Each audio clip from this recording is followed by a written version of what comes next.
লক্ষ্মীপুরে মজু চৌধুরী ফেরিঘাট এলাকা দিয়ে অবৈধভাবে বাংলাদেশ কৃষি উন্নয়ন কর্পোরেশন সার পাচারকালে ভ্রাম্যমাণ আদালত বসিয়ে ৩০,০০০ টাকা জরিমানা করা হয়েছে। সোমবার দুপুরে সদর উপজেলার ভূমি কমিশনার অভিদাস মোবাইল কোর্ট পরিচালনা করে দেলোয়ার হোসেন নামে এক ব্যক্তিকে ৩০,০০০ টাকা জরিমানা করেন। জানা গেছে, দীর্ঘদিন ধরে একটি চক্র ভোলা বরিশাল লক্ষ্মীপুর নৌরুটের মজু চৌধুরী ফেরিঘাট ব্যবহার করে অবৈধভাবে বিএডিসির কৃষি সার পাচার করে আসছিল। গোপন সংবাদের ভিত্তিতে প্রশাসন সোমবার দুপুরে অভিযান পরিচালনা করে অভিযোগের সত্যতা পায়।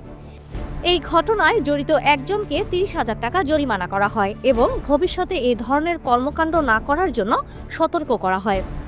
আমাদেরকে এসিডেন্ট স্যার যে নির্দেশনা দিচ্ছে আমরা ওই নির্দেশনা অনুযায়ী ব্যবস্থা নেব। যে 200 বস্তা সার উনি নিয়ে গেছে আর কি, সেটা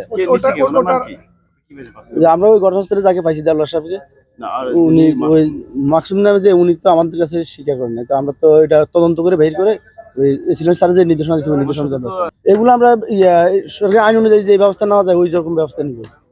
লক্ষ্মীপুর সদর উপজেলার ভূমি কমিশনার অভিদাস গণমাধ্যম কর্মীদের জানান, গোপন তথ্যের ভিত্তিতে অভিযান চালিয়ে প্রাথমিক সত্যতা পাওয়া গেছে।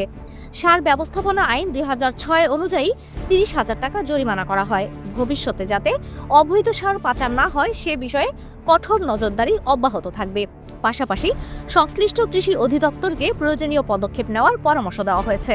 আমরা ঘটনাস্থলে এসে সত্যতা পেয়েছি এবং আমরা তাদেরকে সার ব্যবস্থাপনা আইন ২০০৬ অনুসারে আমরা তাদেরকে ৩০,০০০ টাকা জরিমানা করেছি এবং উনি যাতে ভবিষ্যতে লক্ষ্মীপুরে কোনো ধরনের কার্যক্রম চালাতে না পারে তার বিরুদ্ধে একটা কার্যকর আইনি ব্যবস্থা নেওয়ার জন্য সংশ্লিষ্ট ডিপার্টমেন্ট, উপজেলা কৃষি অফিস এবং উপজেলা কৃষি অফিসের সংশ্লিষ্ট কর্মকর্তাদেরকে আমি নির্দেশনা দিয়েছি।